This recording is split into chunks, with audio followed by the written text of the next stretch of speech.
Welcome to Confessions of a Wife, Mom, and Realtor, the Raw podcast, all about the messy, true lives of working moms in real estate. In this podcast, we talk about the hilarious mishaps and successes that are pretty much guaranteed when it comes to selling real estate while managing a family. I'm your host, Nicole Ward, the boots on the ground toddler mom who swears like a sailor and fails extravagantly, all while running my own real estate business. So grab a juice box and that basket of clean laundry that still needs folded, because we're going to jump right in.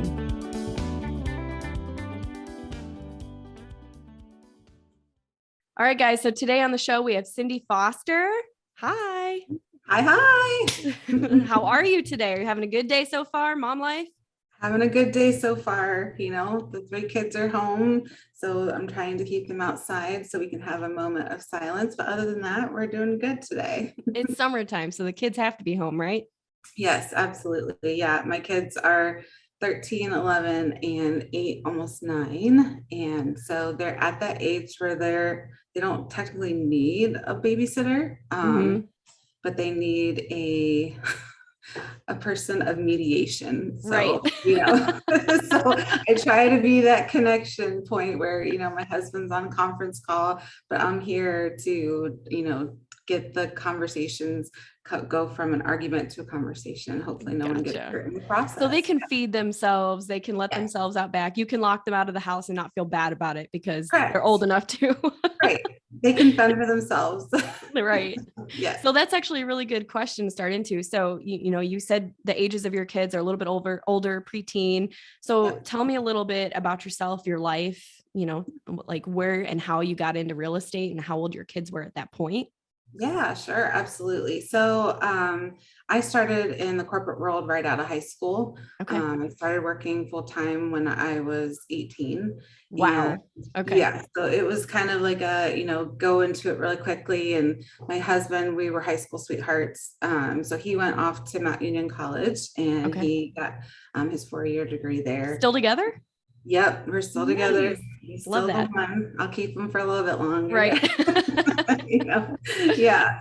But he, was able to enjoy the college life, but I had to work and to be able to have insurance for myself. And so I did slowly get my college degree through Malone University, through the company I worked for back then in Babcock and Wilcox. And I worked with them. I started out in purchasing, and then I moved on to marketing, strategic events department, where I traveled all over the world. I did nice.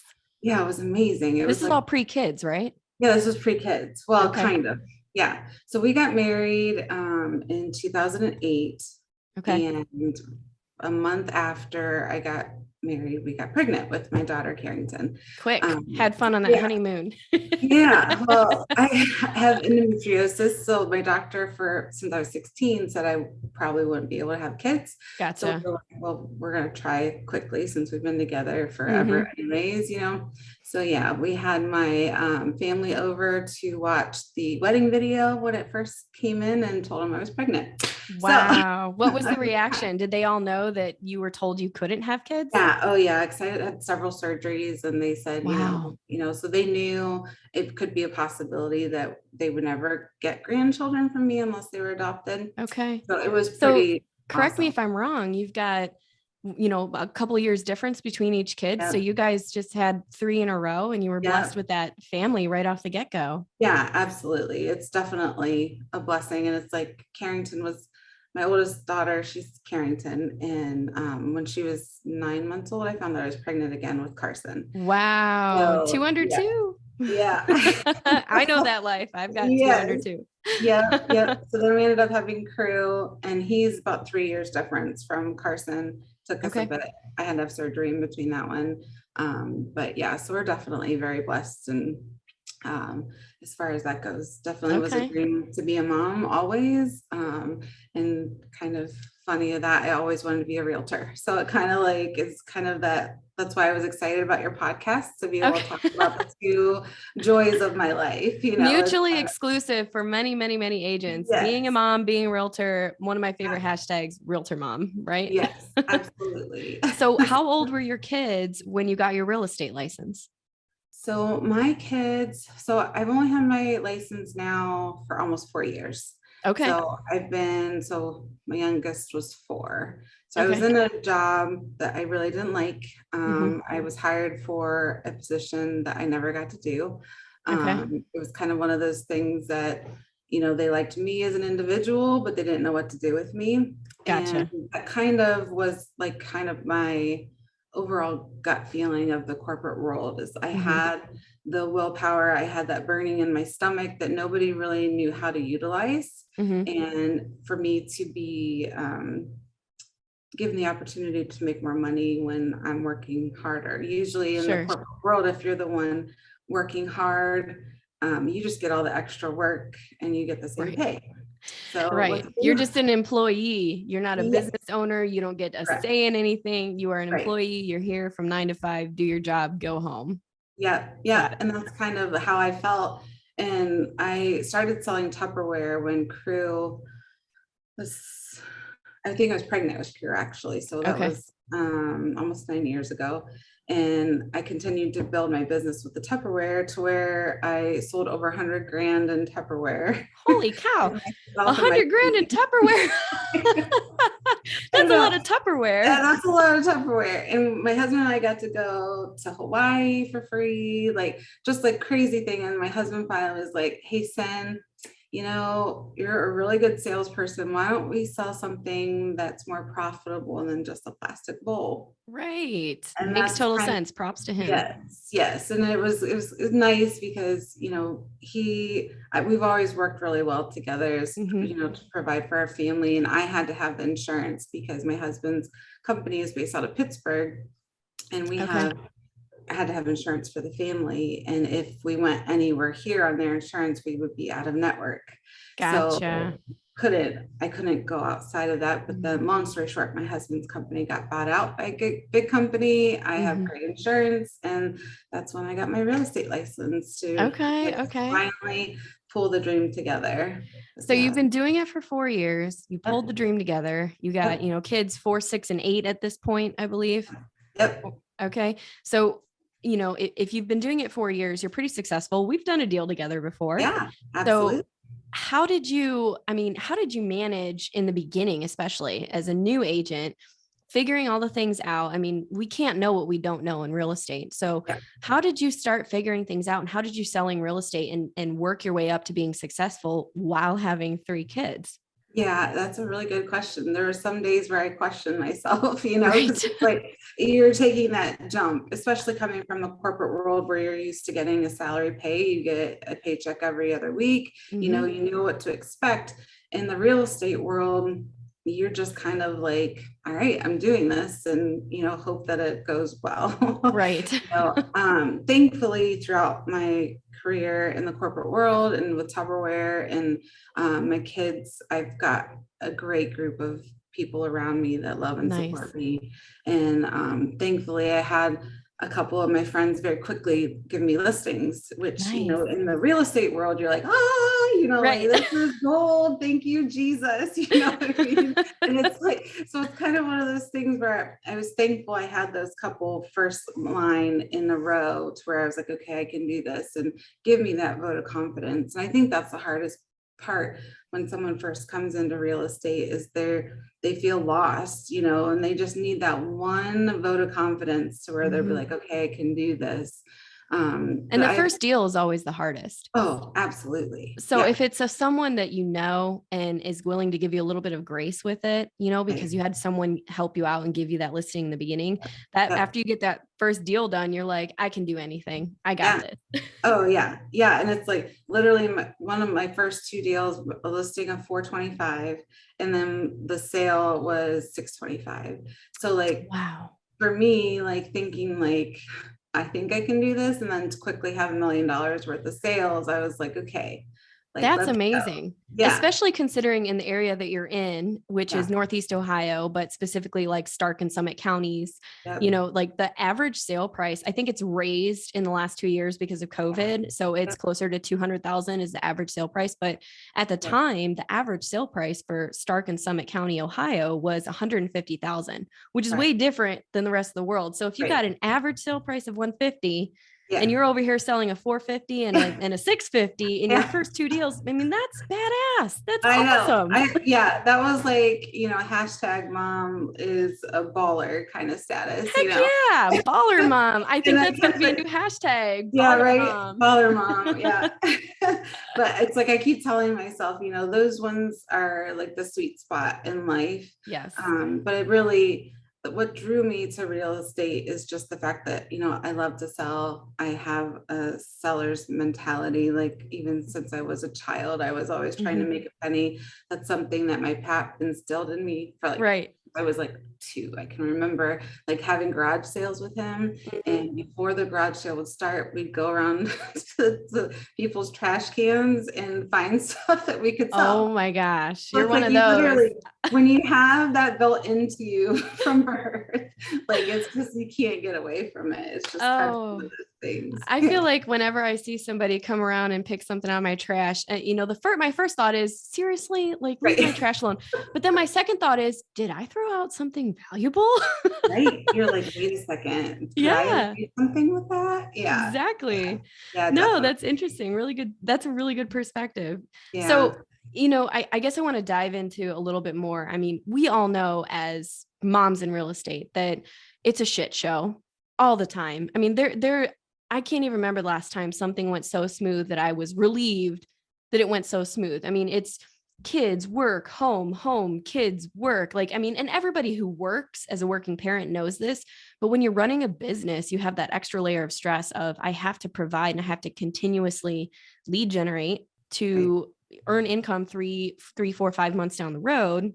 Right. So tell me about a time that you kind of felt at your lowest as both a mom and a realtor. Yeah. Yeah. I've kind of recently, I would say, Okay. actually. I think that I've built my business to a really good point now where it's to that level of stress where I don't know if I can do more, if that makes Okay. So you're sense. like plateaued. Y- Like you've got enough business coming in, but you can't step it up anymore. You're maxed. Yeah, like max, like I'm only one person, like Gotcha. I've got people coming to me and wanting to continue to give me business. And I start questioning that aspect of mom life and Mm-hmm. realtor successes. Like at what point is it too much? Like Absolutely.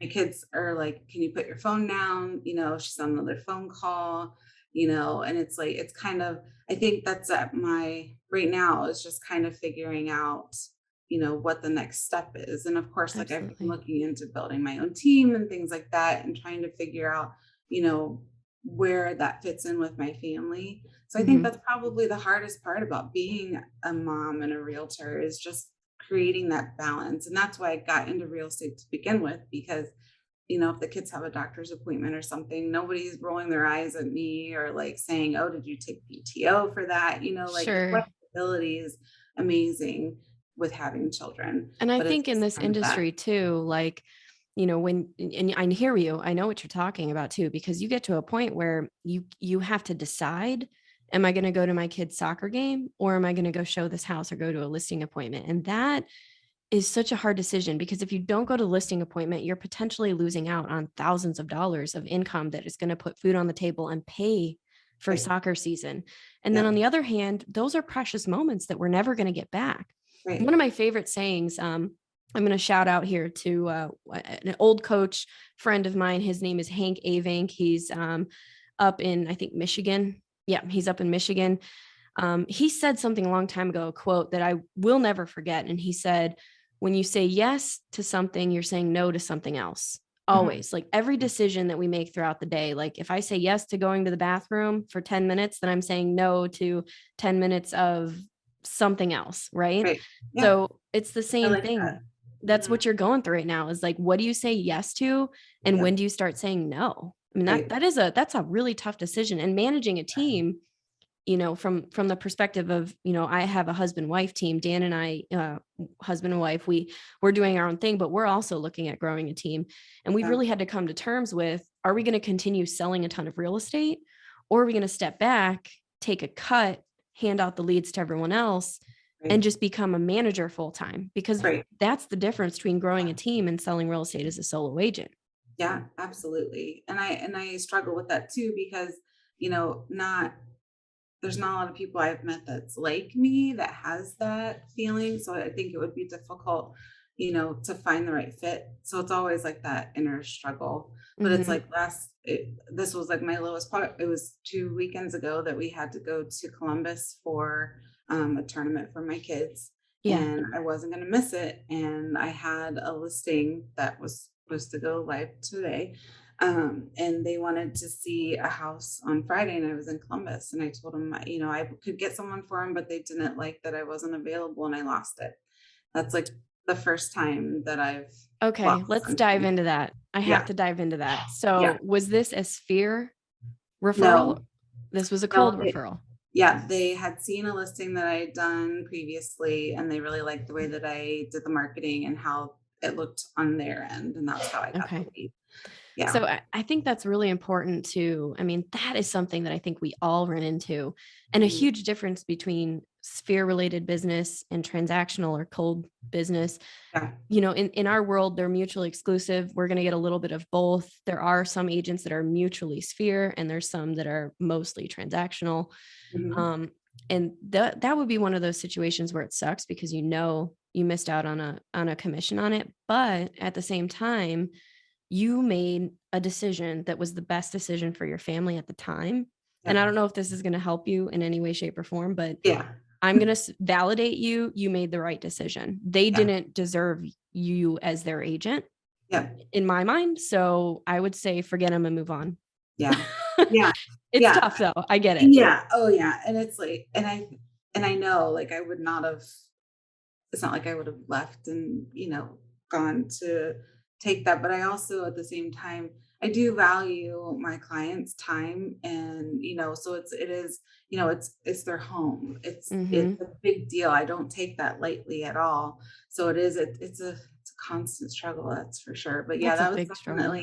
definitely my lowest point because I felt like I let them down, and I take pride in my name and the work that I put out there. So the fact that I let someone down, that was tough. That was a hard pill to swallow.